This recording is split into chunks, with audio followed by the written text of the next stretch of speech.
السلام عليكم ورحمة الله وبركاته. وإن السلام السومالي محمد ملك استوديوم كجوكتين ولا شيء أبو حرسمي أي مركلي ثلاثة أسبوع وحنا كسو قادني أو إيجي أبي مرة دمر حقودا كهلا دمر كان وانية دمر كان حوشيغا دمر كان ديرجليا لكن أسبوع عن رجع حقودي ويان ده رجع لنا كما هالليو رجع قاركس بنك هالليو يعني حدون اللي أورن رجع محكربتي أنا أقول رج والله الشيء كل جيبا قبر يركن لنا لحن بالله الشيء لبنن إلهي ويسي أنا لي guriga ii joogaan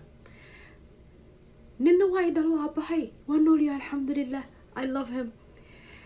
laakiin waxaan xaarinaynaa oo rabnaa inaan toosino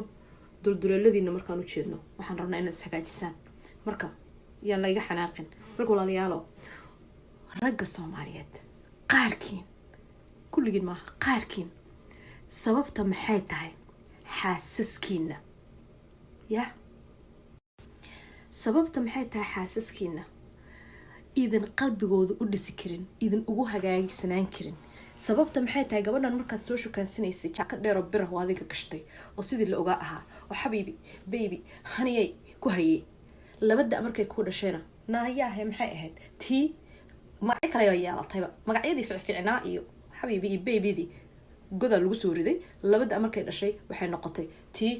qaylisoydii wayna dhibtay intaasayto way naga soo dabwactame magacyo cusub baab u sameysay oo kuwii hore ahayn oo markaa soo shukaansanaysa magacyadeeda quruxda badnaa balaayada ka hadafta maxay tahay markay labada ku dhashay muwaadan ogeyn adiga inay xaaskaaga tahay muwaadan ogeyn inaad adiga dadkii oo dhan adduunka dhan inta isfiirsan aad labadiina iska doorateen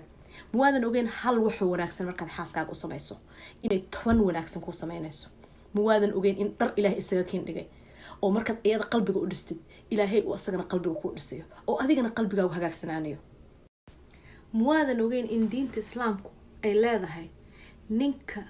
idinkugu wanaagsan waa kan qoyskiisa reerkiisa ugu wanaagsan sumooga diinta inay sidaa leedahay diintaas xagee idinka martay diinta ma waxa rabtiin mad ka qaadanaysin in rago walaalow in ninka Soomaaliyeed qaarkiin waya ma waxa rabtiin ka qaadanaysin diinta waxa rabtiin uga tagaysin xaasku waa inay raaliyo noqoto waa inay ninkeeda u hoggaansanaato taasba waa barateene ma baratiin oo xasuusnaatiin qaybta dhahaysa diinta ninka reerkiisa ugu wanaagsan oo ugu fiican kaas ayaa ah ninka dadka ugu wanaagsan diiniyan marka diinta oo xasuusatid in naagtaada ama xaaskaaga ay baariyad ku noqoto ogo waa diinta ku dhahaysa ninka qoyskiisa ugu wanaagsan way ninka idinkugu qiimaha badan marka diinta ما أفتؤمرون ببعض الكتاب وتكفرون بعضا سماهن قارا كتجي قارا قادني مركا ولا ليالو يا قيبنا لقتين دينت قيبنا اللي قادنين هل حسسنا هذا دينت وناق إن فريسو إن أنتو سالك ديقولنا حاس كاغا سيدا دول دقميسيد وبد كاغا أيا داوانيا وبد كاغا أيا كوتشيدا wiilasha ayaa waxay dumarka kale hadhow noloshooda ula dhaqmi doonaan siday ka arkaan adiga xaaska ula dhaqmaysid marka xaasaskiina ilaashada walaalaha Soomaaliyeed ina rago xaaskiina ilaashada dhaqanka aad wanaagiisa haduu yahay mid wanaagsan ubadkaaga ayagana kaasi baranaya